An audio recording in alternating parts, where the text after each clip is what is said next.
I never believed in destiny until a microphone crashed to the floor and shattered everything I thought I knew about control. There I was, 35 years old, standing behind a podium defending the very structures that were about to crumble around me, when a 21-year-old philosophy student with wild auburn hair and eyes like a summer storm stood up to destroy my entire argument. Story based on true events. Names, locations, and some facts have been altered to preserve the privacy of those involved. But here's what no one tells you about the moment that changes your life. Sometimes it starts with a broken microphone, an embarrassed girl who refuses to apologize, and a debate that should have ended in silence, but instead became the loudest thing I'd ever heard. My name is Professor David Mitchell, and I'd spent the better part of a decade building an impenetrable fortress around my life.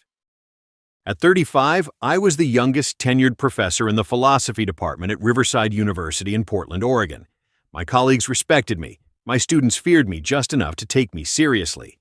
My office smelled like aged leather and black coffee, and my bookshelves were organized by century and philosophical movement. I had exactly 3 suits, all charcoal gray, and I wore them on a rotating schedule that never varied. Tuesday was always the suit with the barely visible pinstripe. That Tuesday in late September, the auditorium was packed for my lecture on the necessity of social structures in modern society. 250 students filled the seats, notebooks open, pens poised. The university had even live-streamed it, my first big public lecture since publishing my book.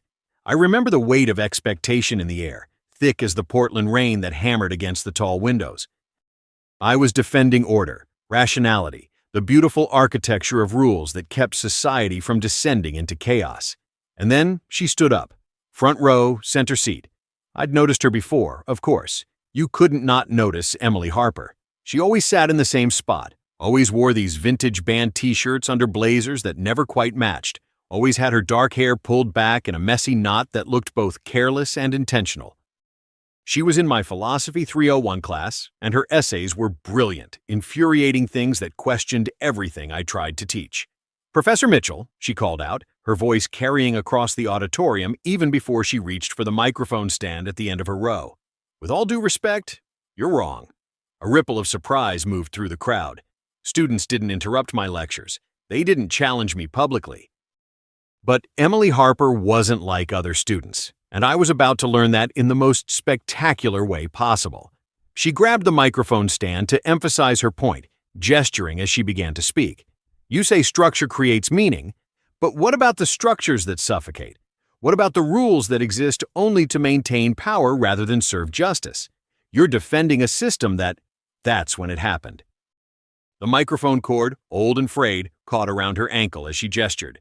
She stumbled forward, tried to catch herself, and instead pulled the entire microphone setup crashing down. The main speaker let out a shriek of feedback before dying completely. The microphone shattered into pieces on the hardwood floor. The livestream audio cut out. Complete silence. 250 pairs of eyes turned to watch Emily Harper, sprawled halfway across the aisle, the broken microphone at her feet like evidence of a crime. I saw her face flush red. I saw her hands shake as she pushed herself up. Any other student would have apologized profusely, would have gathered the pieces and slunk back to their seat in mortification. Emily Harper did not apologize. She stood up, brushed off her jeans, looked directly at me with those storm cloud eyes, and shouted across the now silent auditorium, "As I was saying, Professor Mitchell, you're defending a system that values order over humanity. And honestly, this broken microphone is a perfect metaphor. Sometimes the system needs to break before we can hear what really matters." Then she continued her argument, projecting her voice without any amplification, turning the technical failure into the most passionate philosophical debate I'd heard in years. She talked about the rigidity of academic hierarchies, about how rules often protected the powerful at the expense of the vulnerable, about how true philosophy should question everything, even itself. I should have shut her down. I should have had security escort her out. Instead, I found myself responding, our voices carrying across the auditorium in the oldest form of debate, the kind Socrates would have recognized. We argued for 20 minutes while technicians scrambled to fix the sound system. We argued about Kant and chaos theory, about whether order was imposed or emergent, about the difference between structure and strangulation. When the microphone finally crackled back to life, The room erupted in applause. Not for me, for her, for the disruption, for the electricity that had filled that space when everything broke down. After the lecture, I found myself walking back to my office through the rain, my supposedly waterproof briefcase already soaking through, and I couldn't stop thinking about her.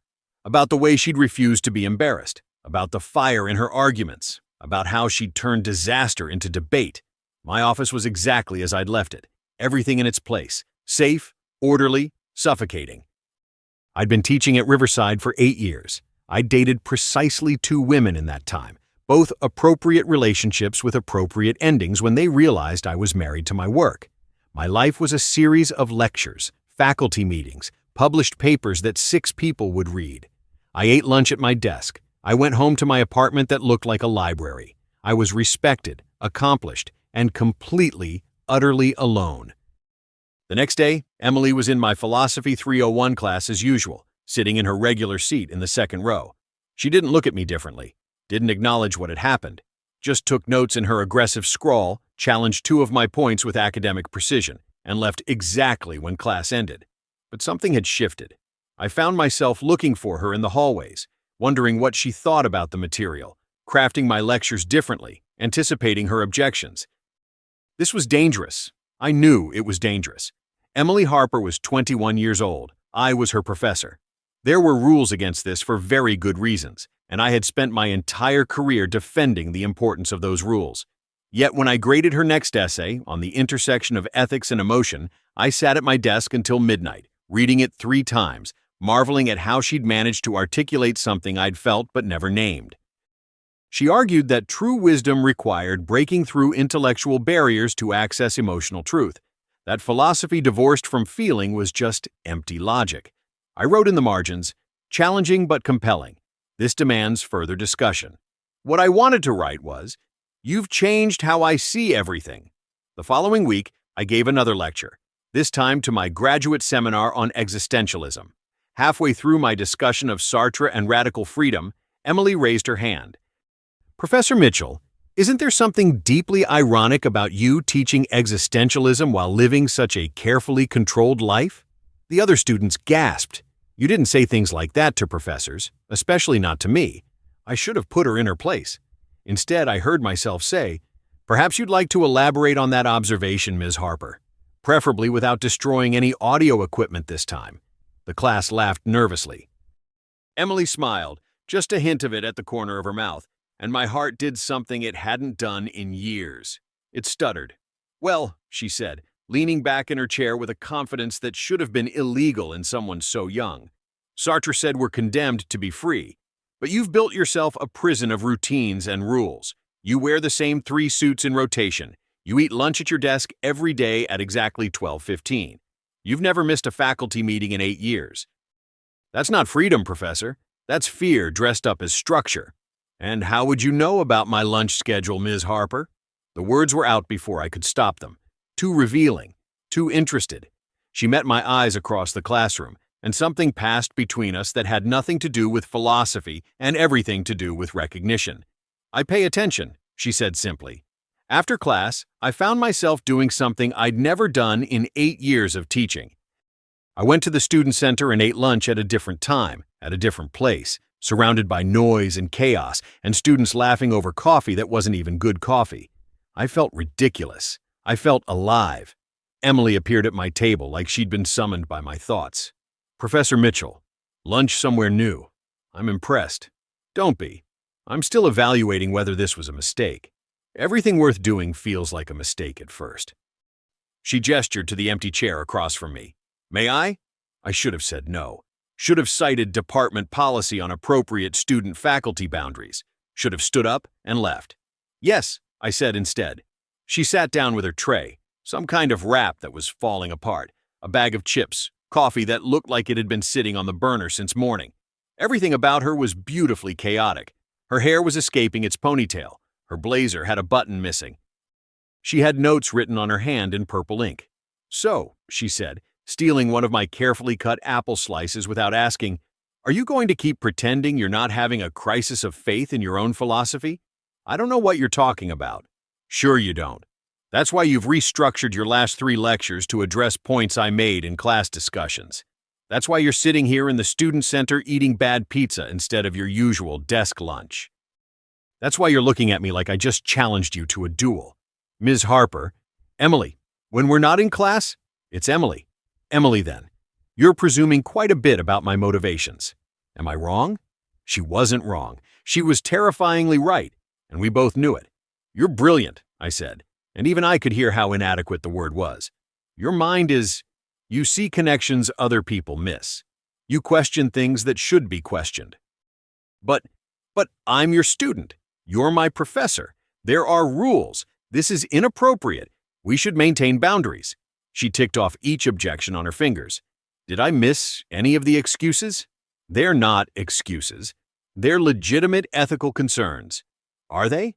Or are they just another structure you're hiding behind because actually feeling something scares you more than any philosophical crisis ever could? I stood up abruptly, grabbing my tray. This conversation is over. No, it's not, she called after me as I walked away. It's just getting started, and you know it. She was right. I did know it. That was the problem. For the next 3 weeks, I avoided her outside of class. I was coolly professional during lectures, called on her no more or less than any other student. I graded her papers with the same rigorous standards I applied to everyone. I did not think about the way she'd looked at me in the student center. I definitely did not think about what she'd said about me being afraid to feel. I thought about it constantly. Then came the faculty meeting that changed everything.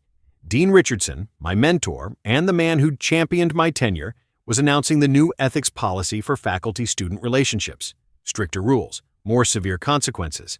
He looked directly at me while he spoke about professional responsibility and the power dynamics inherent in educational relationships. After the meeting, he pulled me aside. David, I need to talk to you about something concerning. My stomach dropped. Of course, Dean. I've been hearing rumors about you and a student. Emily Harper? There's nothing happening. I know there's nothing happening yet. But I see how you look when her name comes up. I know you've been having lunch in the student center. David, you're one of the brightest minds in this department. Don't throw your career away over some fascination with an undergraduate who challenges you in class. These infatuations burn out. Your reputation won't recover. He said it kindly, with concern in his voice. But all I heard was the word infatuation, as if what I felt was something trivial and temporary. As if Emily was just some rebellious student and not someone who'd woken me up from an 8-year sleepwalk through my own life. I understand, I said, because it was the only acceptable response. Good. I'd hate to see you destroy everything you've built here. I left his office feeling like I'd just agreed to bury myself alive for the sake of professional respectability. I went back to my office, closed the door, and sat in the expensive leather chair I'd bought to celebrate my tenure. Everything around me, the degrees on the wall, the published books, the awards and accolades, suddenly felt like a museum exhibit for a life I was no longer living. There was a knock on my door. Come in. It was Emily, and she looked furious. I heard, she said, closing the door behind her, about Richardson's new policy announcement, about him warning you away from me. How did you... His secretary is my roommate's cousin. Small campus.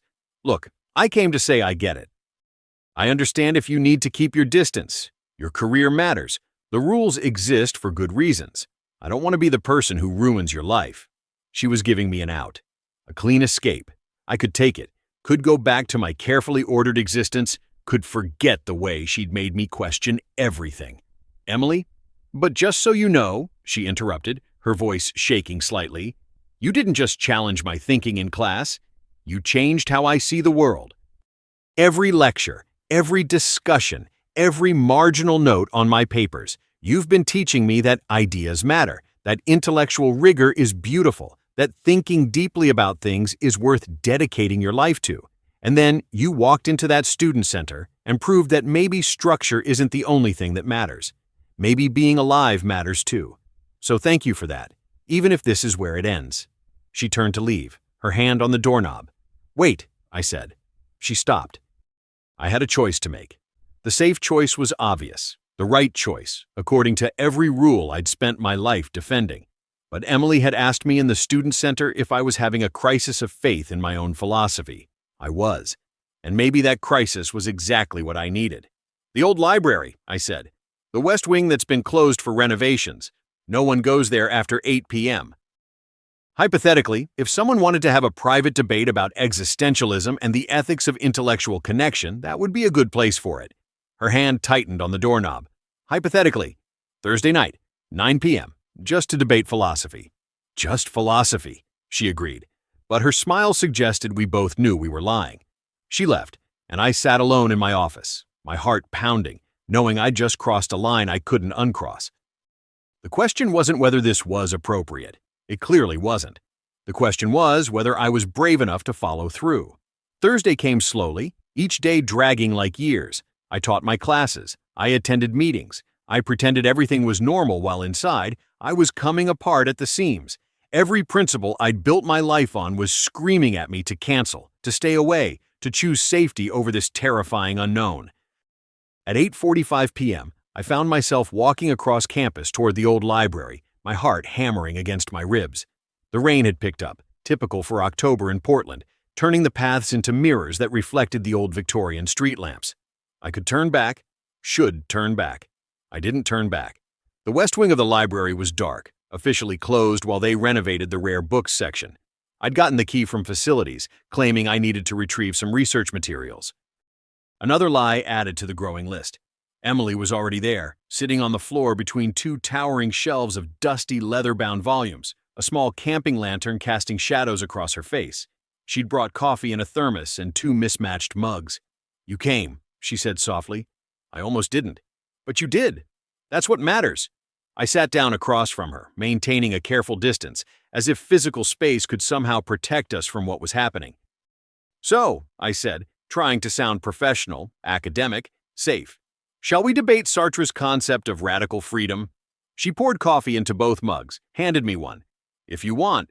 Or we could be honest about why we're really here. Emily, why does the idea of structure matter so much to you, David?" It was the first time she'd used my first name. The sound of it in her voice did something dangerous to my carefully maintained defenses. "Because without structure, there's only chaos," I said, the answer I'd been giving for years. Or maybe there's just life. Messy, complicated, beautiful life that doesn't fit into your 3 gray suits and your rotating schedule. My life works. It's stable, predictable. It's lonely. I see you, David. Really see you. You eat lunch alone. You grade papers alone. You go home alone to an apartment I'm betting looks exactly like this library. Just books and silence and no one to share any of it with.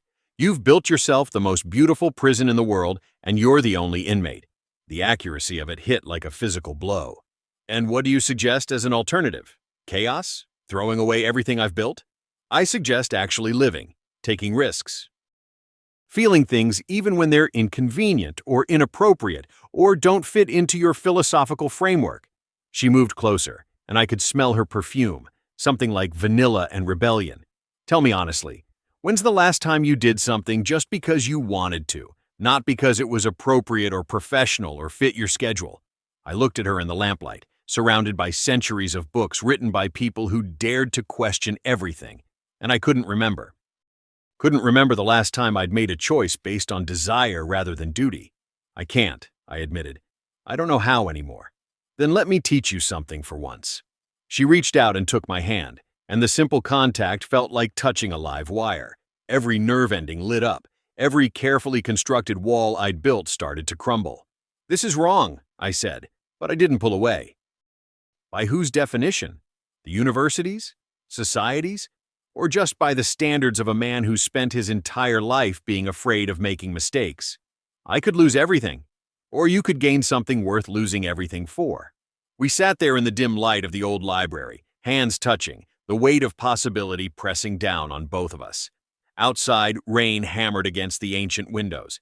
Inside, centuries of wisdom surrounded us, and none of it had prepared me for this moment. "I'm 35 years old," I said. "You're 21. I'm your professor. There are countless reasons why this can't happen. I know. List them all if it makes you feel better. I'll wait." But I was done listing reasons, done building walls, done pretending that structure mattered more than the way I felt when I looked at her. "I think about you constantly," I confessed. "During lectures, during faculty meetings, when I'm grading papers at midnight. You've completely disrupted my carefully ordered life, and I can't decide if I'm grateful or terrified. Both. You should feel both. That's how you know it matters. If we do this, it has to be a secret, at least until you graduate. Dean Richardson would crucify me if he found out. I know, I'm not asking you to risk everything publicly. Just stop hiding from your own life. Stop pretending you don't feel what you feel. She was right. She was terrifyingly, beautifully right, and I was so tired of fighting it. I moved closer to her, closing the careful distance I'd maintained. My hand came up to her face, fingers trembling as they traced the line of her jaw. She'd gone very still, watching me with those storm cloud eyes that saw through every defense I'd ever built. If we do this, I said quietly, everything changes. I change. You change. There's no going back. I don't want to go back. I just want you to stop running forward and actually be here, right now, with me. The dusty books surrounded us like witnesses. Rain beat against the windows like applause. Somewhere in the distance, a clock tower struck 9:30, and I finally stopped thinking and just felt. I kissed her. It wasn't smooth or practiced. My hands shook. My heart raced. But the moment our lips met, surrounded by centuries of accumulated wisdom, I understood something no philosophy book had ever taught me. Sometimes the most radical act of freedom is letting yourself fall. Sometimes chaos is just another word for alive. Sometimes breaking the rules is the only way to find out who you really are. Emily's hands tangled in my hair. She tasted like coffee and possibility. The camping lantern flickered, casting dancing shadows across the spines of books that had outlived their authors. Time seemed to stop. Or maybe it finally started. I couldn't tell the difference anymore. When we finally broke apart, both breathing hard, she smiled at me with such joy and mischief and tenderness that I felt something in my chest crack open that had been sealed shut for years. "Well," she said, her voice unsteady. "That was everything," I finished. "That was everything." She laughed, and the sound echoed through the abandoned library wing like a promise. "So, what now, Professor Mitchell? How does this work in your carefully structured world?" "I have absolutely no idea," I admitted, "and that's the most terrifying and exhilarating thing I've ever said." "Good. Now you're finally living." We sat there in the darkness, holding each other among the books, knowing we'd just set something in motion that would either destroy us or save us, possibly both. The rain continued to fall outside, washing the world clean, and for the first time in 8 years, I felt awake. But neither of us knew that in the rows behind us, someone else was in the library that night. Someone who'd followed me there, who'd watched through the gaps in the bookshelves. Someone whose face was twisted with something that looked a lot like heartbreak mixed with rage. Natalie Bradford, 21 years old, top of her class, had been in love with me for 3 semesters. And she'd just seen me kiss the girl she hated most in the world. The secret burned between us like a candle in a room full of gunpowder. For 3 weeks, Emily and I existed in 2 different worlds. In class, I was Professor Mitchell, distant and professional, calling on her with the same academic courtesy I showed everyone else. Outside of class, in stolen moments in the closed library wing, in coffee shops 3 neighborhoods away from campus, in whispered phone calls after midnight, I was just David, a man falling so hard and fast he'd forgotten what solid ground felt like. We were careful, obsessively, paranoidly careful. We never arrived anywhere together, never looked at each other too long in public spaces, never touched where anyone could see. The university had eyes everywhere, and Dean Richardson was watching me like I was a bomb about to detonate. What we didn't know was that Natalie Bradford was watching us, too. I should have noticed her before. Should have seen the way she lingered after my lectures, asking questions that had nothing to do with philosophy and everything to do with extending our conversations. Should have recognized the looks she gave me, the careful way she dressed for my classes, the essays that were less about academic inquiry and more about impressing me specifically. But I'd been so wrapped up in my carefully ordered life, and then so consumed by Emily, that I'd missed the quiet desperation of a brilliant student who'd mistaken intellectual attention for something more. It was a Friday afternoon in late October when everything started to unravel. I was in my office, grading papers, when Natalie appeared in my doorway. She was wearing a dress instead of her usual jeans, her blonde hair carefully styled, makeup applied with precision. She looked like she was going to something important, or trying to become someone different. Professor Mitchell, do you have a moment to discuss my thesis proposal? Of course, Natalie. Come in. She closed the door behind her, which should have been my first warning. She sat in the chair across from my desk, but instead of pulling out her thesis notes, she just looked at me with an intensity that made me uncomfortable. I wanted to talk to you about something personal first, if that's okay. Every alarm bell in my head started ringing. Natalie, if this is about something beyond academics, I'm not sure I'm the appropriate. I know about Emily Harper. The world stopped. My heart hammered against my ribs so hard I thought she could probably hear it. I'm sorry? I saw you 3 weeks ago in the old library. I followed you there because I was worried about you. Dean Richardson had seemed so intense at that faculty meeting, and I thought maybe you needed someone to talk to. But instead, I saw you kiss her. She said it calmly, matter-of-factly, like she was describing the weather. But her hands were shaking, betraying the emotion roiling beneath her composed surface. Natalie, I think you misunderstood what you don't. Her voice cracked. Please don't insult my intelligence by lying to me. I've been watching you for 3 semesters, Professor Mitchell. I know when you're interested in someone. I know what that looks like. I thought maybe, eventually, you'd notice me the way I noticed you. But you never did you? Not until she broke that stupid microphone and challenged you in front of everyone. The pain in her voice was real, and I felt like the worst kind of person for not having seen it coming. For not having drawn clearer boundaries. For being so absorbed in my own transformation that I'd been blind to collateral damage. Natalie, I'm sorry if I ever gave you the impression you didn't. That's the thing.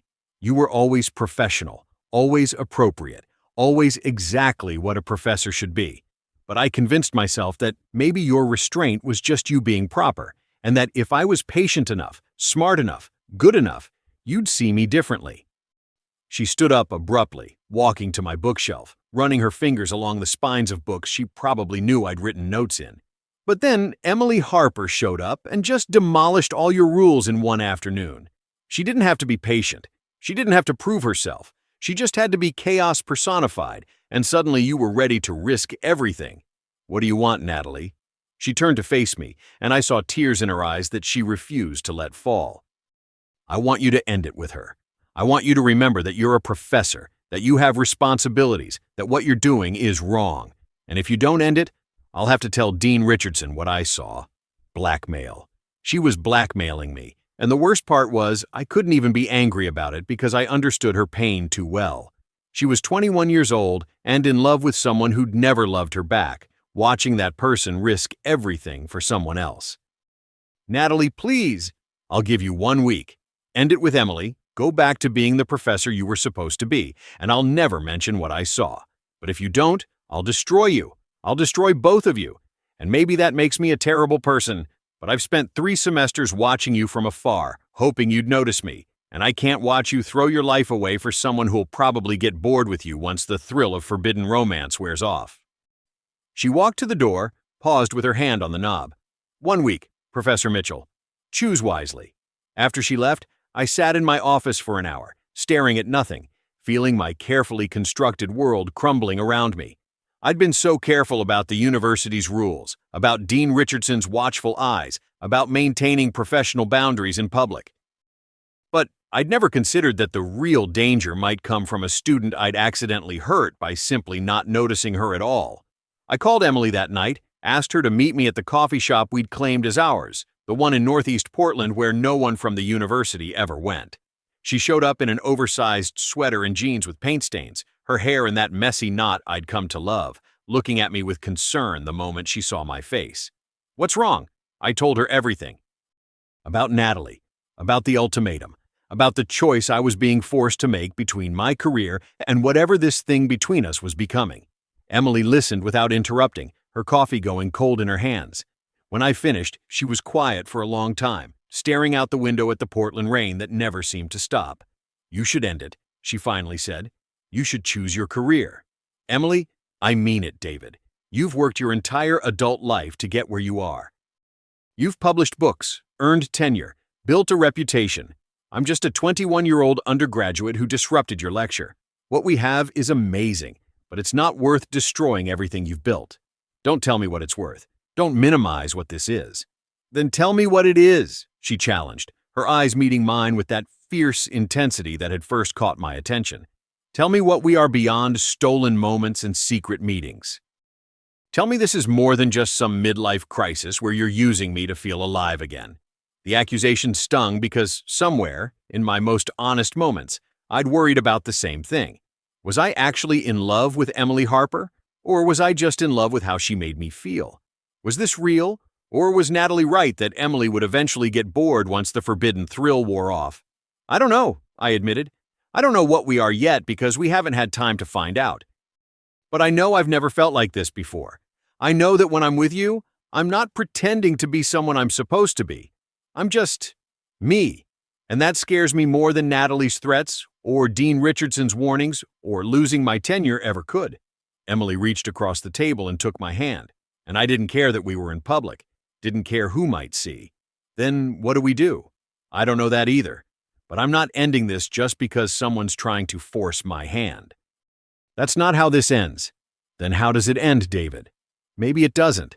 Maybe this is just the beginning, and we fight for it. She smiled, but it was sad around the edges. You know Natalie's not wrong about some things. I am chaotic. I do challenge everything. Eventually, you might realize you miss your ordered life, your structure, your rules. Eventually, you might wake up and wonder what you were thinking, risking everything for a girl who broke your microphone. Stop it. Stop trying to give me reasons to walk away. I'm trying to protect you from making a mistake you'll regret. You're not a mistake. You're the first real thing that's happened to me in years. We sat there holding hands across a coffee-stained table in a Portland cafe while rain hammered against the windows, and I realized that Natalie's ultimatum had actually clarified something important. I wasn't going to choose between Emily and my career. I was going to figure out how to have both, or I was going to burn it all down trying. The next morning, I went to Dean Richardson's office before he could come looking for me. "David," he said, surprised, "I wasn't expecting you. Is everything all right? I need to tell you something, and you're not going to like it." I watched his face change as I told him about Emily, not about Natalie's blackmail. I wouldn't throw her under the bus despite what she'd done. But about Emily and me, about how we'd started spending time together, about how our relationship had crossed professional boundaries. "I'm not asking for permission," I said. "I'm informing you of the situation so we can figure out how to handle it ethically. Emily and I plan to wait until she graduates to make our relationship public, but I wanted you to know now rather than having rumors and speculation damage both the department and her reputation." Dean Richardson looked at me like I'd announced I was quitting academia to join the circus. "David, do you understand what you're telling me? You're one of our most respected professors. She's a 21-year-old undergraduate. The power dynamic alone. I know, I've thought about nothing else for weeks. But I'm not her direct supervisor anymore. She's finished with my required courses, and I'm not grading her work subjectively. Every paper gets blind reviewed by another faculty member to ensure fairness. I'm trying to do this right, or as right as it can be done. There is no right way to do this, David. This is career suicide. Then let me fall on my own sword. But I won't lie about it, and I won't sneak around like I'm doing something shameful. What Emily and I have is complicated and probably inadvisable, but it's not shameful." He was quiet for a long time, studying me with those sharp eyes that had guided my academic career for years. "You're in love with her." It wasn't a question, but I answered anyway. "Yes, I think I am." "And she feels the same?" "You'd have to ask her. But yes, I believe so." He sighed, suddenly looking much older than his 60 years. "I can't protect you from this, David. The university board will want your head. Other faculty members will see this as you abusing your position. Students will lose respect for boundaries. This will follow you for the rest of your career." "I know. And you're willing to accept all of that for a 21-year-old student you've known for less than 2 months? I'm willing to accept it for Emily Harper, yes. And maybe that makes me reckless or stupid or having a midlife crisis. But for the first time in my life, I'm making a choice based on what I feel instead of what I'm supposed to do." Isn't that what I've been teaching students about existentialism for years? That we're condemned to be free, that we have to make choices and live with the consequences? Dean Richardson almost smiled. "Careful, David. Your own philosophy is being used against you. Emily's been doing that since the day she broke the microphone. I'll talk to the board. We'll develop a protocol. She can't be in any more of your classes. Your interactions on campus need to be minimal and professional. And David, if this falls apart, if she gets hurt or her academic reputation suffers, that's on you. The responsibility is entirely yours. I understand. I left his office feeling lighter and heavier at the same time. I'd just potentially ended my career as I knew it, but I'd also stopped lying, stopped hiding, stopped pretending that structure mattered more than truth. That afternoon, I called Natalie to my office. She came in looking nervous, probably expecting me to beg for her silence or try to convince her not to tell. Instead, I gestured for her to sit. I told Dean Richardson everything this morning, about Emily and me. So your ultimatum is moot. You can go to him if you want, but he already knows. Her face went through several emotions at once: surprise, anger, something that might have been respect. You called my bluff. This wasn't a bluff, Natalie. You were hurting, and I'm sorry I didn't see it sooner. I'm sorry I didn't establish clearer boundaries. I'm sorry you spent 3 semesters hoping for something I couldn't give you. But you could give it to her. That's not fair. Life's not fair, Professor Mitchell. You taught me that in Philosophy 202, remember?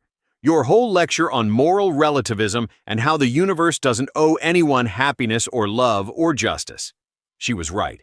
I had taught that, had believed it even. But Emily had taught me something different, that maybe the universe didn't owe us anything, but we owed it to ourselves to reach for happiness anyway, to take risks, to live instead of just existing safely.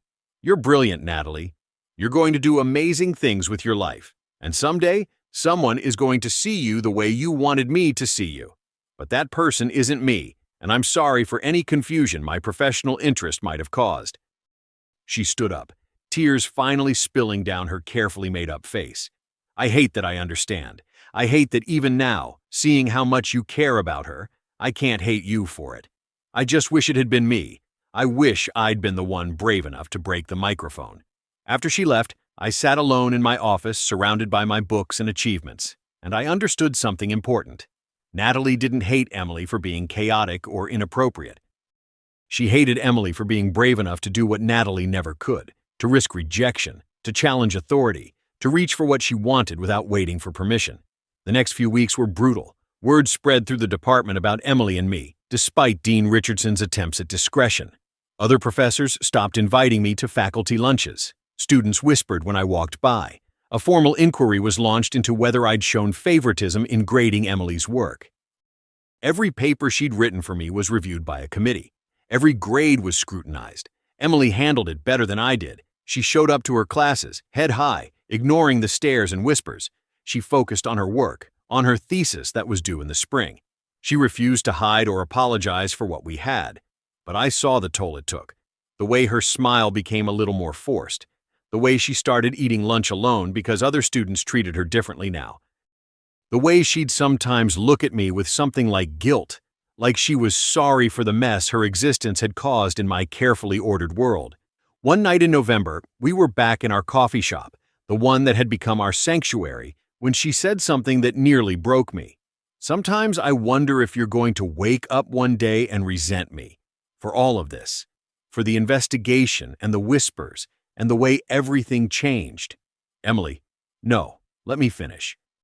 I pushed you into this. I challenged you and provoked you and refused to let you hide behind your rules. But I never asked if you actually wanted to be pushed. I just assumed that because you seemed miserable in your structure, you'd be happier in chaos. But what if I was wrong? What if you were fine before I came along and ruined everything? I reached across the table and took both her hands in mine. You didn't ruin anything. You woke me up. Yes, it's messy. Yes, there are consequences. But I would rather live 1 year fully awake with you than another 30 years sleepwalking through a safe, respectable life. Promise me something. Anything. Promise me that if you ever do wake up and regret this, you'll tell me. You'll be honest. You won't just stay because you've already sacrificed so much. I promise. But Emily, that's not going to happen. You don't know that. I know that every morning I wake up thinking about you. I know that every lecture I give is better because I'm imagining your reaction to it. I know that every book I read, I'm making notes about things I want to discuss with you. You haven't ruined my life. You've given me a life worth living. She was crying now, quiet tears sliding down her face. I love you, David. I don't think I knew how much until right now, watching you risk everything for me. It was the first time either of us had said it out loud. The words hung in the air between us, heavier than anything we'd debated in the library, more real than any philosophy we'd studied. I love you too, I said, and the simplicity of it was staggering. 3 words. 3 impossible, reckless, beautiful words. We sat there holding hands across the table, and I knew that whatever happened next, whether the university forced me out, whether our relationship survived the pressure, whether we crashed and burned or made it through, I would never regret this moment. I would never regret choosing to feel over choosing to hide. December brought the first real test of whether we could survive in the real world. Emily's thesis defense was scheduled for mid-December, and I couldn't be in the room. The university had made that explicitly clear. Any appearance of favoritism had to be avoided, which meant I couldn't advise her, couldn't help her prepare, couldn't even attend her defense. She was terrified. Her thesis was ambitious, a new framework for understanding ethical decision-making that blended emotional intelligence with rational thought.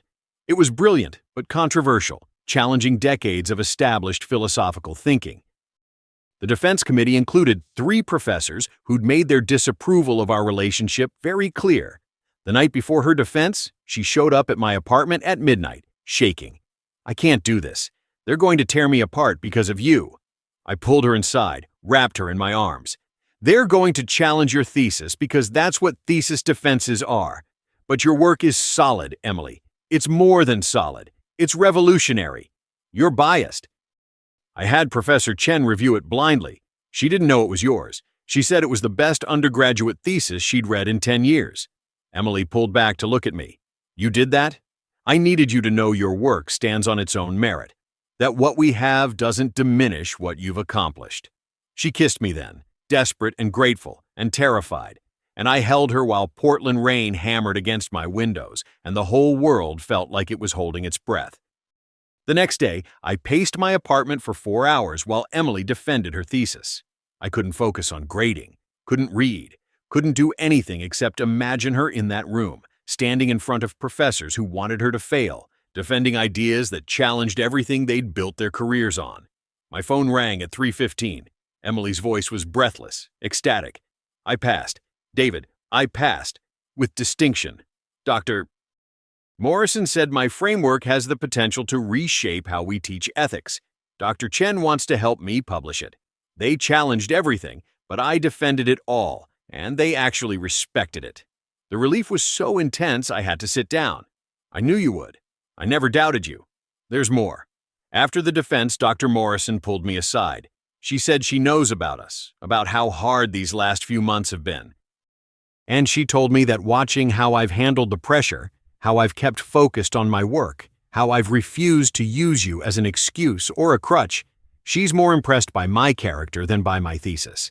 She said that's the mark of a true philosopher, someone who can live their principles even when it's hard. I couldn't speak for a moment, overwhelmed by pride and love and relief. David, are you still there? I'm here. I'm so proud of you, Emily. So incredibly proud. Here you come meet me, our coffee shop. I want to celebrate with you. When I got there, she was sitting at our usual table, thesis defense certificate in front of her, grinning like she just won the lottery. I slid into the seat across from her, and for the first time in months, we didn't have to hide. She was no longer my student. The power dynamic that had made our relationship problematic had shifted. We were just 2 people who loved each other, finally allowed to exist in the same space without guilt. So, she said, her eyes sparkling with mischief and joy and something deeper. Now what, Professor Mitchell? Now, I said, reaching across the table to take her hand. We figure out what happens next, together. But I didn't know that in 2 weeks, I'd be doing something that would shock both of us. Something that would prove Natalie wrong about everything. Something that would change our lives forever. Because falling in love with Emily Harper had taught me that sometimes the best plans are the ones you never see coming. And sometimes the most important moments in your life happen in the spaces between structure and chaos, in the moments when you finally stop thinking and just feel. Christmas came to Portland with its usual gray skies and persistent rain, but everything felt different. Emily was no longer my student. The investigation into my grading practices had concluded with a stern warning but no formal sanctions. Dean Richardson had made it clear I was on thin ice, but the ice was holding. For now. We spent Christmas Eve at my apartment, which Emily had slowly been transforming from a library that happened to have a bed into something that actually looked like a home. She'd brought plants that I kept forgetting to water. She'd hung string lights that I'd initially protested were unnecessary decorative chaos. She'd reorganized my books by color instead of chronological order, which had caused our first real fight. A fight that ended with us laughing on the floor, surrounded by scattered philosophy texts, realizing that maybe both systems had merit. "I have something for you," I said, pulling out a small wrapped box from my desk drawer. Emily looked up from where she was attempting to make hot chocolate without burning it, her hair pulled back in a messy bun, wearing one of my old university sweatshirts that was 3 sizes too big on her. She looked 21 and beautiful and completely at home in my space. "David, we said no gifts. We agreed that surviving the last 3 months was gift enough." "I know what we agreed. Open it anyway." She wiped her hands on a dish towel and came over, taking the box with suspicious curiosity. Inside was a first edition of Simone de Beauvoir's The Ethics of Ambiguity, the book she'd cited in her thesis, the one that had launched her entire philosophical framework. "David, this must have cost—" "It doesn't matter what it cost. Look at the inscription." She opened to the title page and gasped. There, in faded ink, was a personal note from de Beauvoir to another philosopher, dated 1947, discussing the very concepts Emily had expanded on in her thesis. "How did you even find this?" "I have connections in the rare books world. I've been looking for it since October, since you first mentioned wanting to expand your thesis into a graduate project. I wanted you to know that what you're doing matters. That you're part of a conversation that's been happening for centuries, and you have something new to say." She set the book down carefully and kissed me, and I tasted chocolate and salt because she was crying. "I love you," she whispered against my lips. "I love you so much it terrifies me." "Good. Terror keeps us honest." She laughed, that sound that had first caught my attention in a crowded auditorium. Only a philosophy professor would think terror in a relationship is good. Only a philosophy professor would fall in love with someone who destroyed university property to win an argument. We spent Christmas morning in bed, talking about everything and nothing. She told me about her childhood in Seattle, about a father who'd left when she was 10 and a mother who'd worked 3 jobs to put her through school. She told me about why she'd chosen philosophy, about how she'd always been the kid asking why until adults got annoyed and told her to just accept things. I told her about my own childhood in Boston, about parents who'd valued achievement over emotion, about how I'd learned early that excellence was the only acceptable currency. I told her about my first teaching job, about how I'd built my entire identity around being respected and competent and untouchable. "And then I touched you," Emily said, tracing patterns on my chest, "and everything fell apart." "Everything fell into place," I corrected. "There's a difference." January brought new challenges. Emily had been accepted into Riverside's graduate program in philosophy, which meant she'd be on campus for another 5 years. Dean Richardson had made it explicitly clear that while our relationship was now technically permissible, it would be scrutinized. I couldn't advise her thesis. I couldn't be on any committees that evaluated her work. We had to maintain absolute professional separation in academic contexts. "It's like being in a relationship with rules written by Kant," Emily complained one night, sprawled on my couch with graduate program paperwork spread around her. Categorical imperatives everywhere. "Welcome to academia. It's rules all the way down. I thought you were done worshiping at the altar of structure. I'm done letting structure control my personal life, but professionally, I need to protect both of us. One more misstep, and they'll find a way to force me out." She sat up, looking at me with those storm cloud eyes that still, after 4 months, had the power to undo me completely. "Would that really be the worst thing? You could teach somewhere else, write your books. We could move somewhere that doesn't have 47 faculty members judging everything we do." "Emily, I'm serious. You've given them 15 years, David, your entire adult life. And what have they given you besides a nice office and a slow death by committee meeting? Maybe it's time to actually live the philosophy you teach instead of just talking about it." She wasn't wrong, but the idea of leaving Riverside was terrifying in a way I couldn't fully articulate. This university was my identity. Without it, who was I? As if sensing my spiral, Emily crawled across the couch and straddled my lap, forcing me to look at her. Hey, I'm not asking you to quit. I'm just saying you have options. We have options. This doesn't have to be the only life we're allowed to live. When did you get so wise? I've always been wise. You were just too busy being structured to notice. I kissed her, and the conversation dissolved into other things, but her words stayed with me.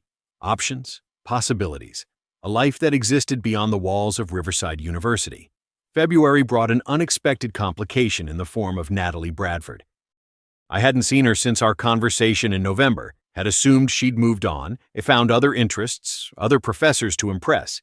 But one afternoon, she appeared in my office doorway looking different, lighter somehow, like she'd put down something heavy. Professor Mitchell, do you have a minute? I gestured for her to come in, wary but curious. I wanted to apologize, she said, sitting in the chair across from my desk. For the ultimatum. For trying to blackmail you. For being so angry that I couldn't see past my own hurt. Natalie, you don't have to. I do. Because I've spent the last 3 months in therapy, working through why I projected so much onto you. And I've realized that I wasn't actually in love with you. I was in love with the idea of you, the brilliant professor, the unattainable authority figure, the validation I thought I needed from someone older and more accomplished. She smiled, and it was genuine. Turns out, I was just trying to get my absent father's approval through academic achievement and romantic fantasy. Super cliché, but at least now I understand it. I'm glad you're getting help, and for what it's worth, I'm sorry I didn't see what was happening sooner. I should have been more careful. You were careful. You were always appropriate. I just chose to interpret your professional interest as something more. She paused. I saw you and Emily together last week. At that coffee shop in Northeast? You looked happy, both of you, like you'd found something real. We did. We have. Good. You deserve that. And honestly, so does she. I hated her for a while, but watching how she handled everyone's judgment, how she kept showing up and doing the work even when people were awful to her, she's stronger than I gave her credit for. After Natalie left, I sat in my office feeling something shift. Forgiveness, maybe. Or just the recognition that people were complicated, that hurt made us do desperate things, that growth was possible if we were brave enough to look at our own shadows. March arrived with the first hints of spring, and with it, an idea that wouldn't leave me alone. I'd been thinking about what Emily said, about options and possibilities, about whether my entire life had to be defined by one institution, one identity, one carefully structured existence. I started working on something in secret. A book proposal. Not another academic text that 12 people would read, but something different. A philosophical memoir about structure and chaos, about falling in love at 35 and learning to live instead of just existing, about how the rules we build to protect ourselves can become the prisons that destroy us. My agent loved it. 3 publishers wanted it. The advance was more than I made in 2 years of teaching. The day the contract came through, I took Emily to our coffee shop, the one that had witnessed so many of our conversations, so many moments of transformation. She slid into our booth, ordered her usual terrible drip coffee, and looked at me with curiosity. You're being weird. Why are you being weird? I'm not being weird. You're definitely being weird.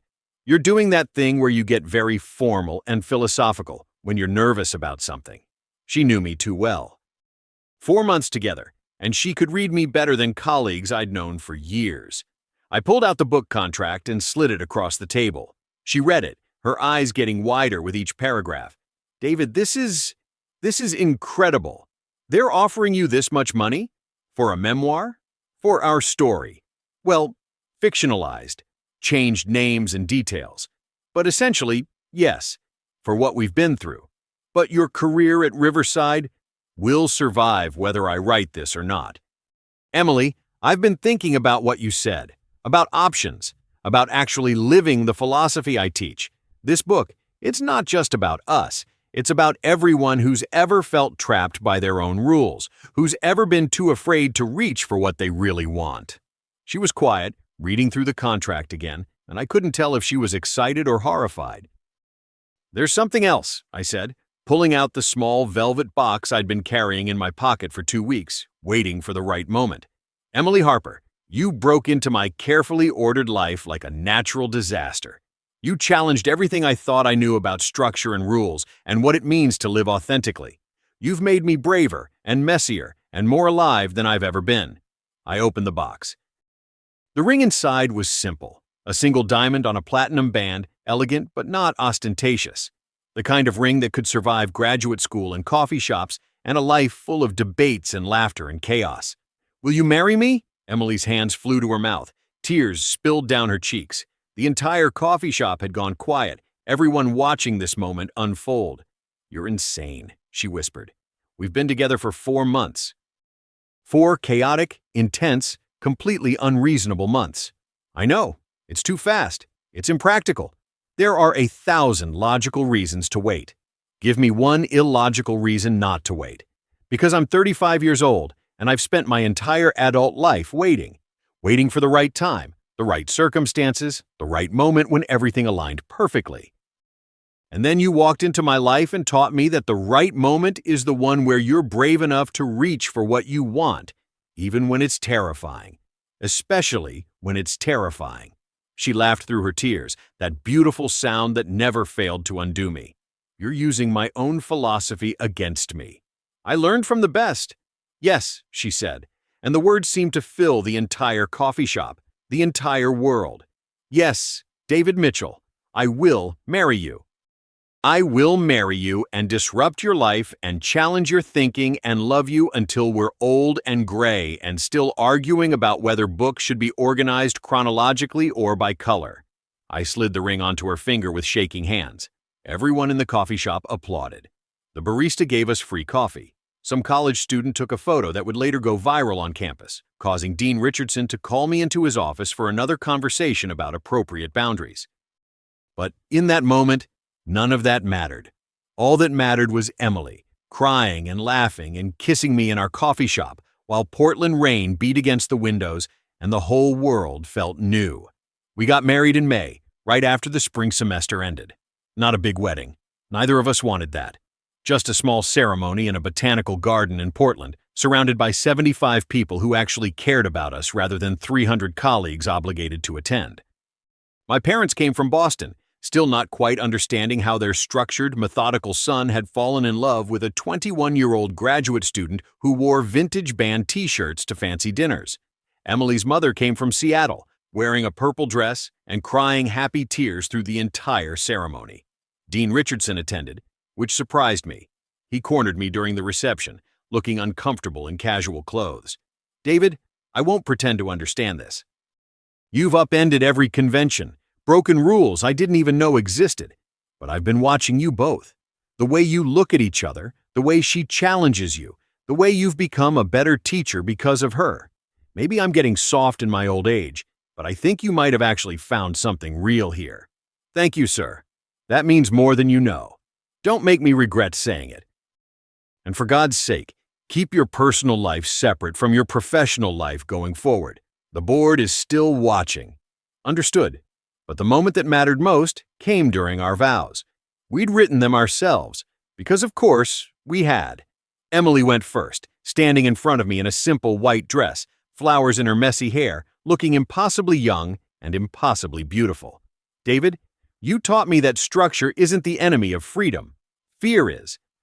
You showed me that sometimes the bravest thing we can do is let ourselves be vulnerable with another person. I promise to keep challenging you, to keep disrupting your neat little systems, to keep reminding you that chaos isn't something to be feared. It's just another word for being alive. I promise to love you when it's easy and when it's hard, when we agree and when we're arguing about philosophy at 2 a.m. I promise to never let you sleepwalk through your own life again. Then it was my turn, and I'd rewritten these vows 17 times, trying to capture everything I felt. Emily, you walked into my life during a lecture on social structures and immediately broke everything. You broke my rules, my routine, my carefully constructed defenses. You broke me open and showed me I'd been living in a prison of my own making. I promise to keep learning from you, to keep letting you disrupt my systems, to keep choosing courage over comfort. I promise to support your work, your dreams, your endless questions about everything.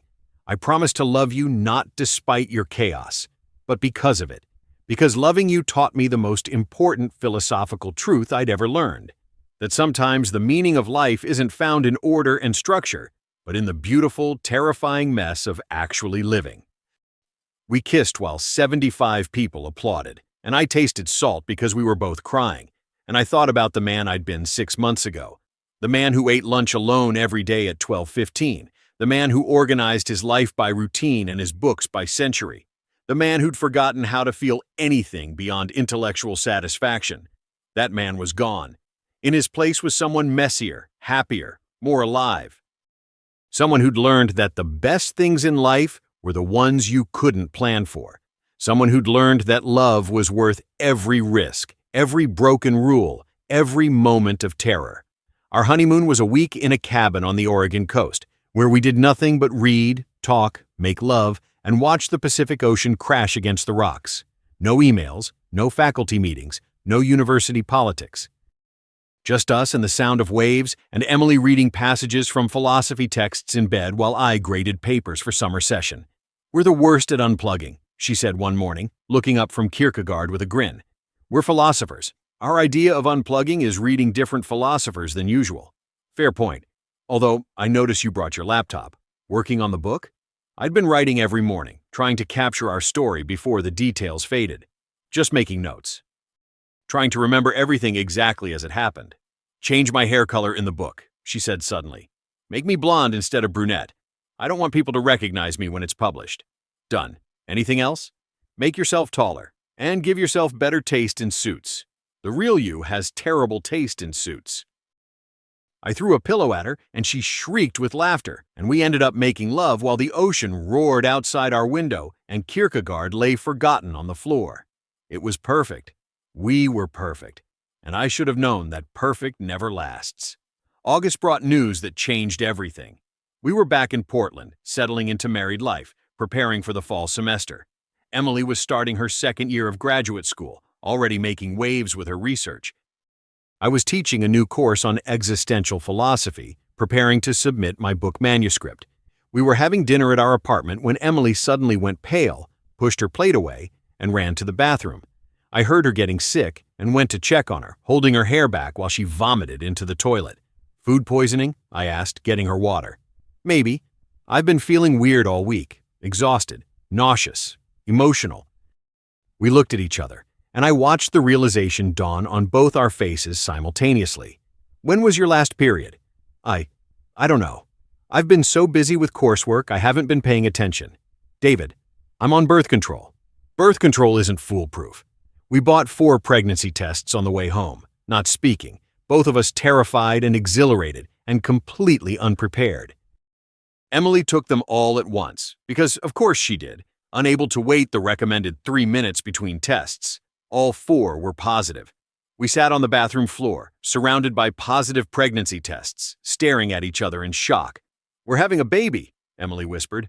"We're having a baby," I repeated, trying to make the words feel real.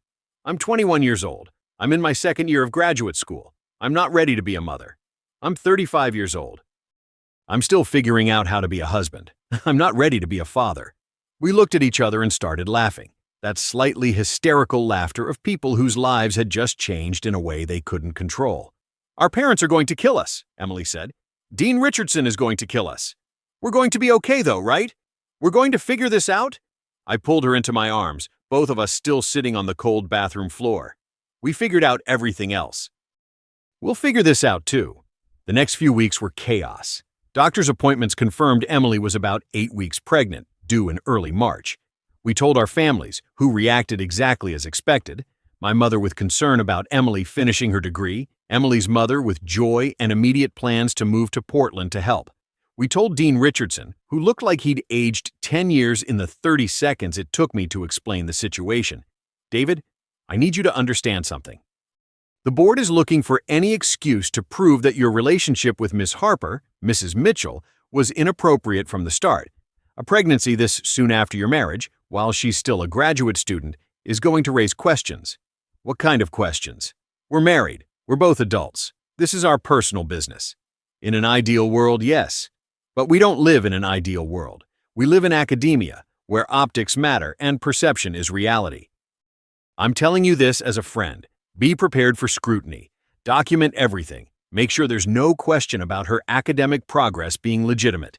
He was right to worry. Within days of Emily's pregnancy becoming campus knowledge, rumors started circulating that she'd trapped me with a pregnancy, that I'd been involved with her since she was my student, that her academic success was due to favoritism rather than merit.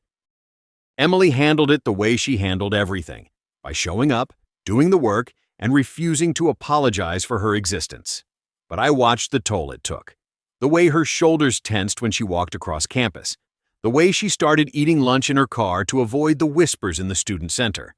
The way she cried in our apartment, furious at herself for crying, frustrated that pregnancy hormones made her more vulnerable to the judgment. "I hate this," she said one night, lying on the couch with her head in my lap while I rubbed her feet. "I hate that people think I'm some gold digger who got pregnant to secure her future. I hate that they can't believe I actually earned my place in this program. I hate that, even now, even married, even pregnant, we can't just exist without everyone having an opinion. I know. I'm sorry. Don't apologize. This isn't your fault. It's just exhausting. Being everyone's scandal. Being the cautionary tale professors will tell for the next decade. You're not a cautionary tale. You're the bravest person I know." She looked up at me, her hand resting on her still flat stomach. "You really think we can do this? Raise a child while I finish graduate school and you write books and everyone at Riverside watches us like we're a reality show?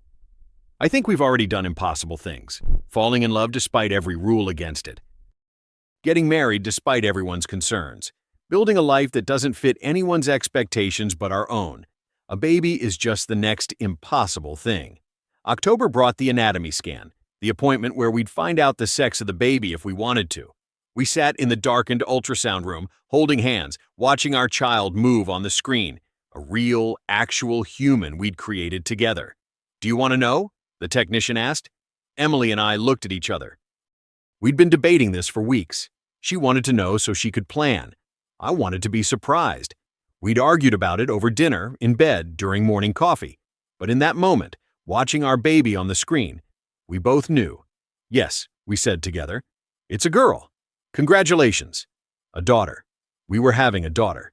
I watched Emily's face transform with joy and terror and love, and I knew exactly what she was feeling because I felt it too. This tiny person on the screen, this impossible combination of both of us, was going to change everything. Again. "We need to pick a name," Emily said that night, lying in bed with my hand on her now visible belly. "Something meaningful. Something that represents who we want her to be." We spent weeks debating names. I wanted something classic. Elizabeth, Catherine, Margaret. Emily wanted something unique. Sage, Wren, Atlas. We couldn't agree on anything. Then one night in November, we were both reading in bed. Her working on a paper about feminist philosophy, me editing a chapter of my book, when she suddenly sat up. "Hypatia." I looked up from my laptop. The Greek philosopher? The mathematician, astronomer, and philosopher who taught in Alexandria, who challenged authority and questioned everything, who was brilliant and brave and refused to conform to what society expected of women. Hypatia Mitchell. I turned the name over in my mind. Hypatia, lover of truth, seeker of wisdom, woman who'd been killed for her refusal to abandon her principles. "It's perfect," I said, "but we're calling her Hattie, because Hypatia Mitchell is a lot of name for a small human to carry." Emily laughed, that sound that had first caught my attention more than a year ago. "Hattie Mitchell. I love it. It's classic enough for you and unusual enough for me. The perfect paradox, just like us." December came too fast. Emily was in her second trimester, glowing and exhausted, balancing graduate coursework with pregnancy, while everyone at Riverside watched and whispered. My book was with the publisher, due out in the spring. We were preparing for a baby we still couldn't quite believe was real. Christmas Eve, we went back to the coffee shop where I'd proposed, where we'd spent so many hours falling in love. It looked exactly the same worn booths, the same terrible coffee, the same window where we'd watched countless Portland rainstorms. "Remember when we used to come here in secret?" Emily said, her hand on her belly where Hattie was presumably sleeping. "When we had to pretend we barely knew each other in public? I remember thinking I'd never be able to do this. Sit in public with you, hold your hand, build a life together. And now look at us, married, pregnant. about to be parents. We're basically a walking romantic comedy at this point. A romantic comedy that survived a broken microphone, an ethics investigation, and campus-wide scandal. We should win an award. She laughed, then winced, putting her hand on her belly. Hattie's kicking. She does this every time I laugh. I think she recognizes your voice. I reached across the table and put my hand next to Emily's, feeling our daughter move under my palm. This impossible child, this perfect paradox of careful planning and complete chaos, this tiny human who would be here in 3 months, whether we were ready or not. I'm terrified, I admitted, of being a father, of screwing this up, of passing on all my neuroses about structure and control. Good. Terror keeps us honest, remember? You taught me that. You're never going to let me forget my own philosophy lessons, are you? Never. That's what you married me for. To keep you honest and messy and alive. We sat in our coffee shop while rain fell outside, and our daughter kicked inside Emily's belly, and the world felt both impossibly big and perfectly small. In 3 months, everything would change again. We'd become parents. Emily would take a leave from graduate school. I'd publish a book that exposed our entire story to the world. We'd stumble through sleepless nights and dirty diapers and all the chaos of new parenthood. But for now, we were just us. David and Emily, professor and former student, husband and wife, 2 people who'd broken all the rules and somehow ended up here, in this moment, building something real out of the wreckage of everything we thought we knew. March arrived with cherry blossoms and rain and the kind of anticipation that makes it hard to breathe. Emily was due any day, huge and uncomfortable, and making jokes about how Hattie had clearly inherited my stubbornness because she refused to come out on schedule. We'd prepared as much as we could. The nursery was ready, painted a soft gray that we'd compromised on after Emily's suggestion of electric purple and my counter of institutional beige. We had approximately 7,000 baby items because both our mothers had gone shopping crazy. We'd taken classes on childbirth and breastfeeding and infant CPR, sitting with 20-year-old parents-to-be who looked at us like we were ancient. You know what I find funny? Emily said one night, lying on her side in bed because that was the only comfortable position anymore. A year ago, we were sneaking into the old library to kiss like teenagers. Now we're about to be responsible for another human being. Terrifying, isn't it? Absolutely, but also kind of perfect? Like, we've already proven we can handle impossible things. What's one more? Her water broke 3 days later, at 2 a.m. on a Tuesday, while we were both asleep. She shook me awake, her voice calm but her hands shaking. David, it's time. I shot out of bed like I'd been electrocuted, immediately going into crisis mode. Okay, hospital bag, car keys. Do we call the doctor first or just go? What do we... David, breathe. We have time. Contractions are still far apart. We planned for this, remember? She was right. We had planned for this. I'd made lists, backup lists, lists of the backup lists. But all my careful planning evaporated in the face of actually having to drive my wife to the hospital to have our baby. The drive through Portland at 2:30 a.m. was surreal. Empty streets, traffic lights blinking yellow, Emily breathing through contractions in the passenger seat while I gripped the steering wheel and tried not to panic. You're going 60 in a 35 zone, she pointed out, her voice tight with pain and amusement. I'm getting you to the hospital. You're going to get us pulled over. Slow down. Hattie's not coming in the next 5 minutes. She was right about that, too. Hattie took her time, making us wait through 18 hours of labor that tested every ounce of Emily's strength and my ability to be supportive without being overbearing. I held her hand through contractions. I fed her ice chips. I reminded her to breathe when the pain got so intense she forgot how. And through it all, she was magnificent. Fierce and determined and completely herself, even in the most vulnerable moment of her life. At 8:47 p.m. on March 15th, our daughter came into the world screaming her fury at being evicted from the comfort of the womb. The nurse placed her on Emily's chest, and I watched my wife transform into a mother in the space of a heartbeat. "Hi, Hattie," Emily whispered, tears streaming down her face. "Hi, baby girl. We've been waiting for you." She was perfect. 7 pounds, 4 ounces of perfection, with a mess of dark hair and Emily's nose and my eyes. She stopped crying the moment she heard Emily's voice, and I felt something in my chest crack wide open that I hadn't even known was still closed. "Do you want to hold her?" Emily asked, and I nodded because I couldn't speak. They showed me how to support her head, and then she was in my arms, this impossibly tiny human that Emily and I had created. Hypatia Mitchell, Hattie, our daughter. The product of a broken microphone and a forbidden love affair, and two people brave enough to reach for something real.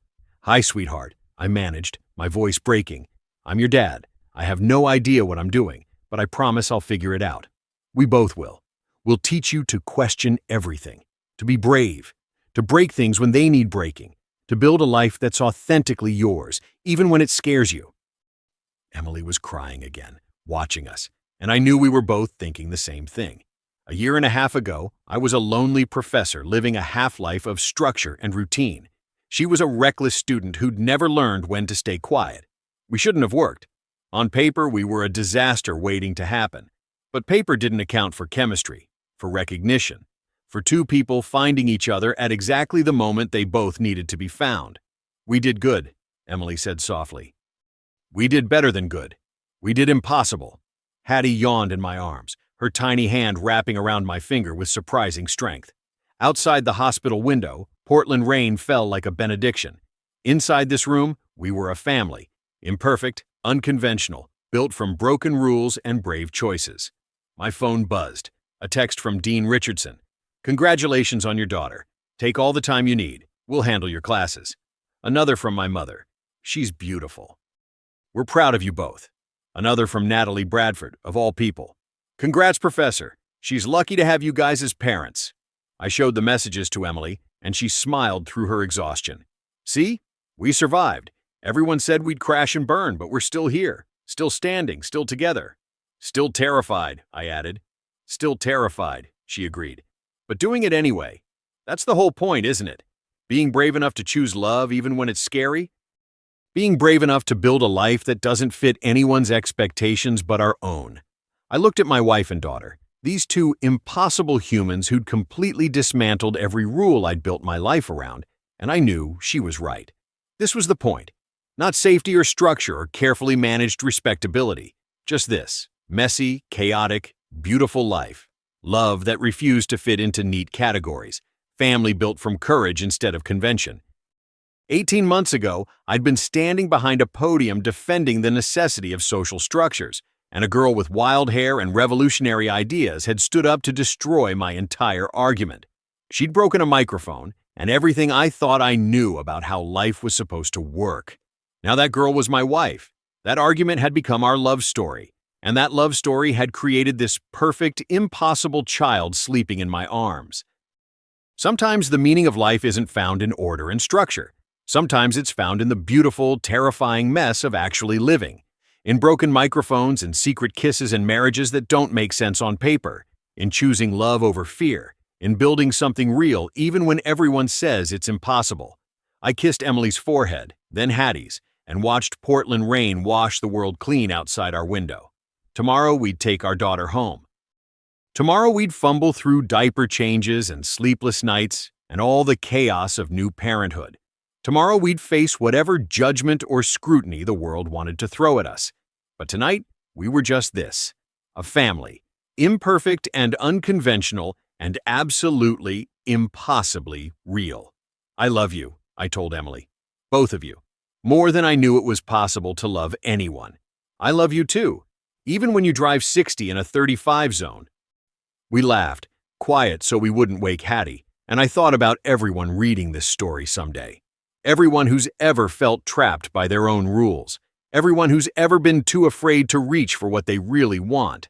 Everyone who's ever thought that safety was more important than truth. This is what I learned.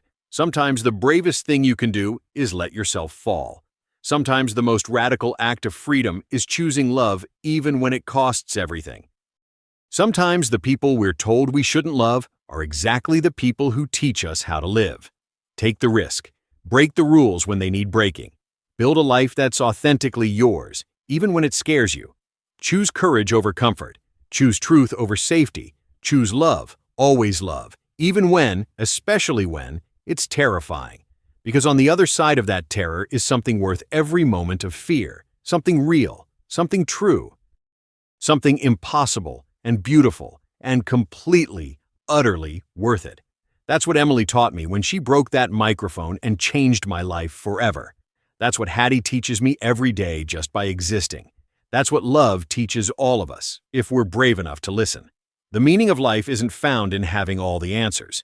It's found in being brave enough to ask the right questions, in being vulnerable enough to admit when we're wrong, in being courageous enough to choose connection over protection. So, if you're reading this, and you're trapped in your own carefully constructed prison of rules and routines, ask yourself, what would you do if you weren't afraid?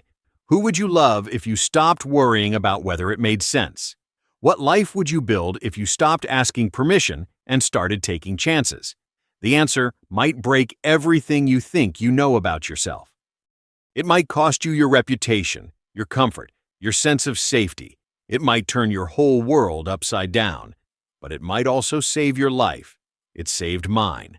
We brought Hattie home on a gray Portland morning, the kind where you can't tell if it's raining or if the clouds are just so low they're touching the ground. Emily insisted on walking from the car to our apartment building herself, refusing the wheelchair, our daughter bundled in her arms like the most precious cargo in the world. "I just birthed a human," she said when I tried to help. "I can walk 20 feet to an elevator." Our apartment felt different with Hattie in it. Smaller somehow, but also more complete. Like it had been waiting for her all along and we just hadn't known it. Emily's mother had been there while we were at the hospital, cleaning and organizing and filling the fridge with casseroles that neither of us would remember to eat. That first night was chaos. Beautiful, exhausting chaos. Hattie cried every 2 hours. Emily tried to breastfeed while reading articles on her laptop about whether she was doing it right. I changed diapers with the intense concentration of someone defusing a bomb, certain I was somehow doing it wrong despite having practiced on a doll in our birthing class. At 3 a.m., we were both awake, Emily feeding Hattie while I made tea neither of us would drink, and she looked at me with exhausted eyes and laughed. Remember when our biggest problem was whether to meet at the library at 8 or 9 p.m.? Remember when I thought my life was complicated because I had to grade 80 papers in a week? We were babies ourselves. Sweet, naive babies who thought we knew what love was. And now? She looked down at Hattie, who was falling asleep at her breast, milk-drunk and peaceful. Now I know love is this. 3 a.m. feedings, and no sleep and terror that we're doing everything wrong, but being absolutely certain we do it all over again because she exists. I sat next to them on the couch, my arm around Emily's shoulders, watching our daughter sleep. Outside, Portland was quiet except for the occasional car passing on wet streets. Inside, we were learning how to be a family. The next few weeks were a blur of sleepless nights and constant worry and moments of joy so intense they hurt. Emily's mother stayed for 2 weeks, teaching us how to swaddle and burp and recognize the different types of cries. My mother flew out for a weekend, surprising us both by being warm and helpful instead of critical and concerned. "You're doing better than I expected," she told me one afternoon while holding Hattie, her voice softer than I'd heard it in years. "Both of you. This unconventional life you've built. It works. She's happy. You're happy." That's more than a lot of conventional marriages can say. It was the closest my mother had ever come to approving of Emily, and I watched my wife's face light up with surprised pleasure. Dean Richardson visited too, bringing a gift basket that was hilariously inappropriate. Wine and cheese and gourmet crackers, nothing a sleep-deprived new mother could actually use. But the gesture mattered. "The book comes out next month," he said, holding Hattie with surprising confidence. "Are you prepared for what that might mean? For the attention it might bring?" "No," I admitted, "but I haven't been prepared for anything in the last 18 months. Being unprepared seems to be working for us." "Well, for what it's worth, I read an advance copy. It's good, David. Really good. Honest and raw and exactly the kind of thing people need to read. You took something messy and made it meaningful." The book launched in April, just as cherry blossoms were falling like snow across Portland. The Structure of Falling, a philosophical memoir, hit shelves and immediately started gaining attention. Not bestseller attention, not yet, but attention from the people who mattered. Reviewers who called it brutally honest and a meditation on authenticity in modern life. The promotional tour was supposed to start in May, a series of bookstore readings and podcast interviews. But Emily and I made a decision together. I would only do local events until Hattie was 6 months old. No overnight trips, no being away from my family while they needed me most. "Your career," Emily started one night while we were both bleary-eyed from another sleepless night. We'll be there when she's older. This time won't come again. I'm not missing it. You're nothing like the man who ate lunch at his desk at exactly 12:15 every day. Thank God for that. My first reading was at Powell's Books in downtown Portland in the Pearl Room where the serious literary events happened. I was terrified, not of public speaking. I'd lectured to hundreds of students, but of reading our story out loud, of making our private life public, of exposing everything we'd been through to strangers' judgment. Emily came with me, Hattie strapped to her chest in a baby carrier, and sat in the front row. Every time I looked up from reading, she was there, mouthing, "You've got this," and bouncing our daughter gently to keep her from fussing. I read the chapter about our first kiss in the library, about the terror and joy of falling in love when you know you shouldn't, about choosing courage over safety, about breaking rules that needed breaking. During the Q&A, a woman in her 50s raised her hand. I spent 30 years in a marriage that looked perfect on paper but felt like suffocation. Your book made me realize I've been living in a prison of my own making, terrified to reach for what I actually want. So thank you. Thank you for being brave enough to tell this story. A college student asked, "Do you regret any of it? The scandal, the investigation, the judgment?" I looked at Emily in the front row, at Hattie sleeping peacefully against her chest, at the life we'd built from broken rules and brave choices. Not for a second. The book sold steadily through spring and into summer. Not huge numbers, but enough that my publisher wanted a second book, enough that I was getting invited to speak at universities and conferences, enough that our story was reaching people who needed to hear it. But the best feedback came from unexpected places. Natalie Bradford emailed me in June. "Professor Mitchell, I bought your book expecting to hate it, expecting to find vindication that you'd been reckless and wrong. Instead, I found myself crying in a coffee shop because you articulated something I'd been too afraid to admit, that I'd been building my whole identity around other people's approval instead of figuring out what I actually wanted. I'm in therapy now, really in therapy, not just going through the motions, and I'm starting to understand the difference between loving someone and loving the idea of them. Thank you for being honest enough to help me see that. And tell Emily I'm sorry. Really, genuinely sorry. She deserved better from me. Natalie." I showed the email to Emily, who read it twice before looking up with tears in her eyes. That took courage. Real courage. Good for her. Should I respond? Definitely. Tell her I forgive her. Tell her I'm proud of her. Tell her the bravest thing any of us can do is face our own shadows and keep walking anyway.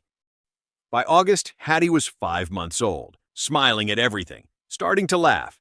This incredible belly laugh that made everyone around her laugh too. Emily had started taking online classes so she could continue her graduate work from home, juggling motherhood and scholarship with the same fierce determination she brought to everything. I was teaching again, back in my classroom at Riverside, but everything felt different now. I was different. The students could sense it too. I was more relaxed, more willing to deviate from the syllabus, more interested in genuine discussion than rigid structure. One afternoon, a student stayed after class. A freshman, 19 years old, visibly nervous.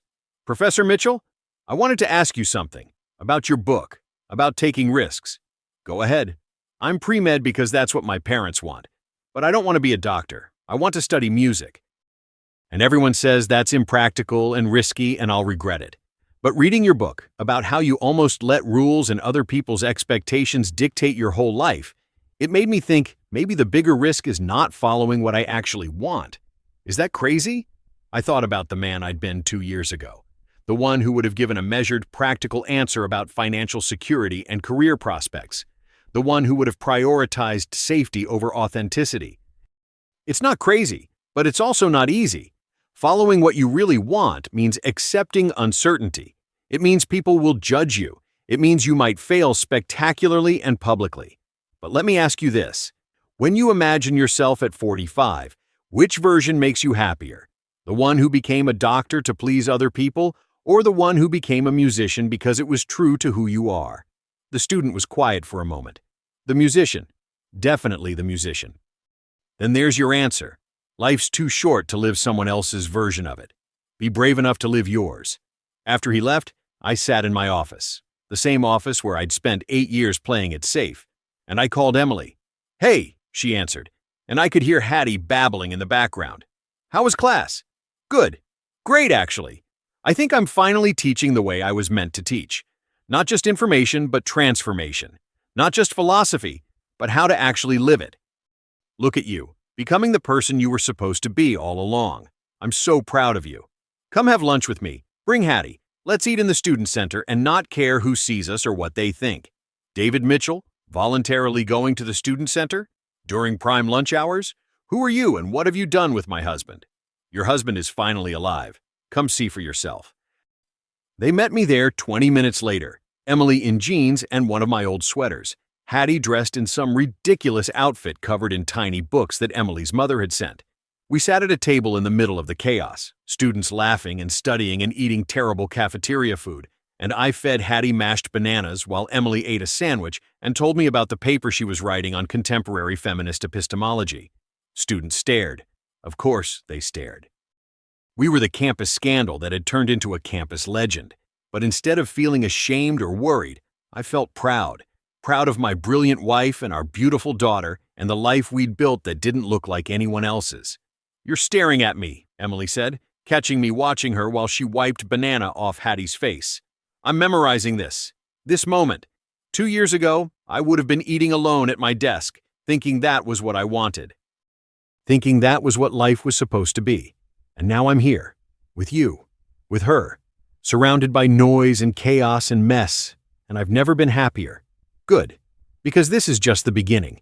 Wait until she's mobile and we're chasing her around while trying to finish dissertations and write books and have adult conversations. This gets so much messier. I can't wait." And I meant it. The man I used to be would have been terrified of more chaos, more unpredictability. But the man I'd become, the man Emily and Hattie had helped me become, knew that mess was just another word for life, that chaos was just another word for love, that the best things in life were the ones you couldn't plan for, couldn't control, could only surrender to and trust they'd work out somehow.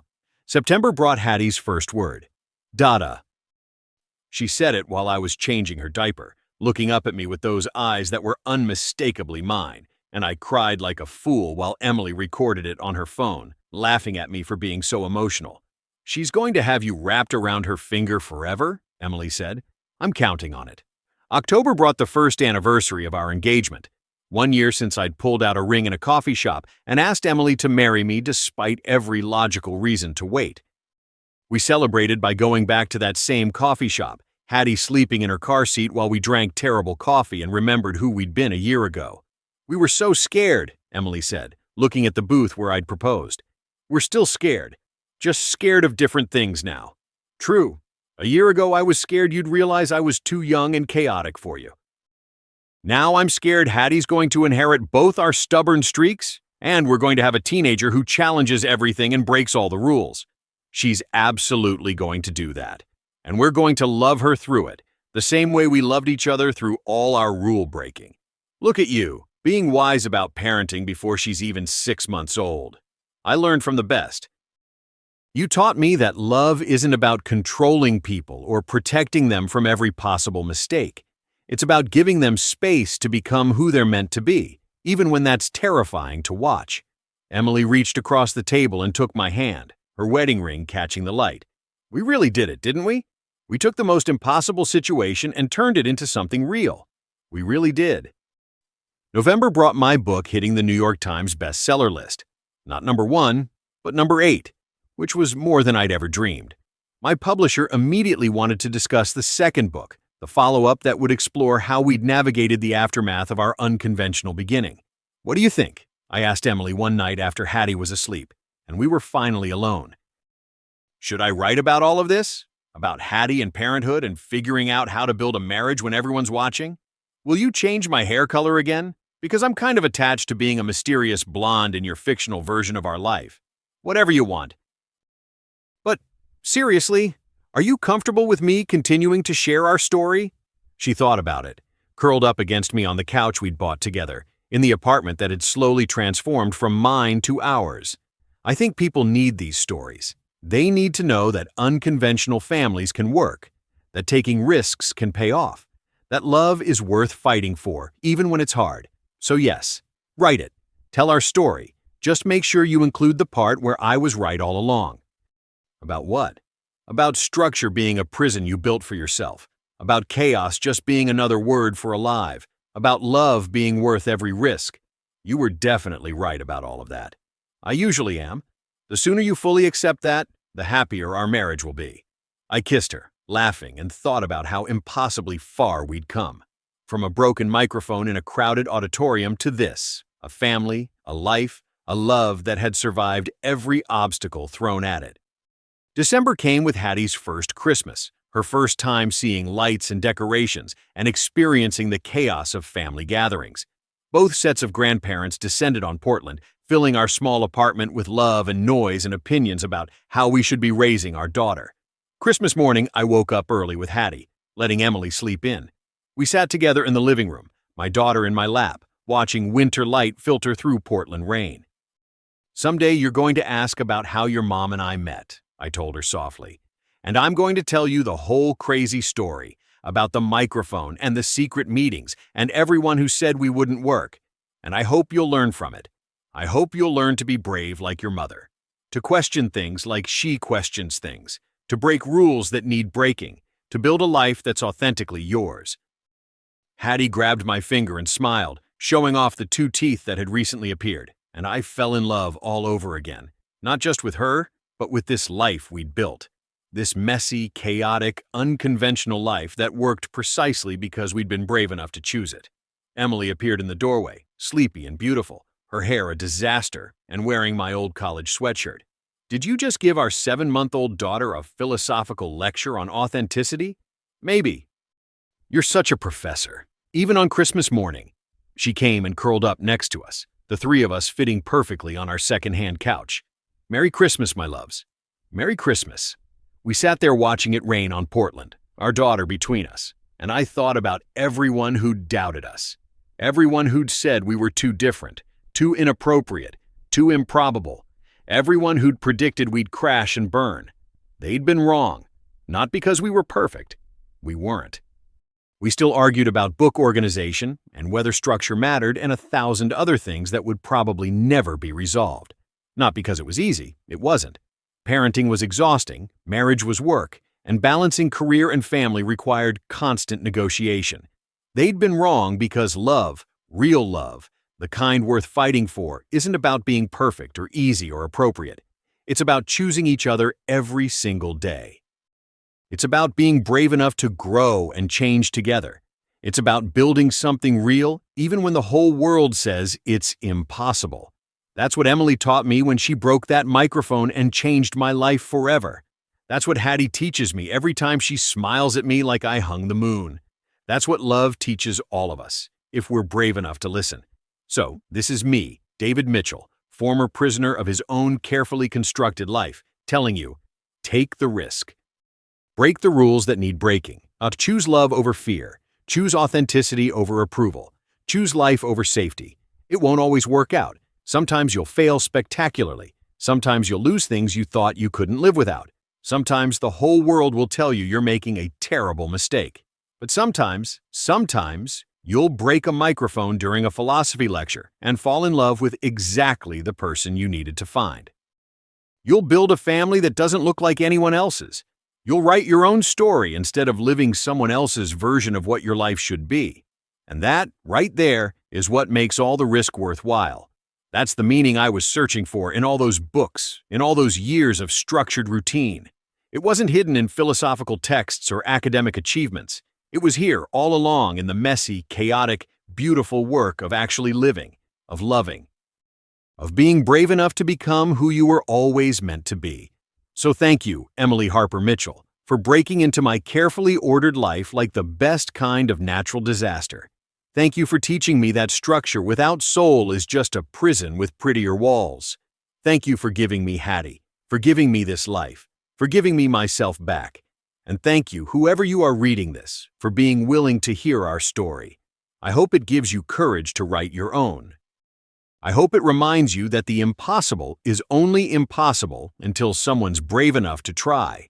I hope it helps you see that the life you're supposed to live is the one that makes your heart race and your hands shake and your soul sing, even when it scares you, especially when it scares you, because that's where the magic is, in the fear, in the risk, in the moment when you finally stop hiding and start living. That's where love is waiting. That's where life is happening. That's where you'll find yourself, if you're brave enough to look. And trust me, you're braver than you think.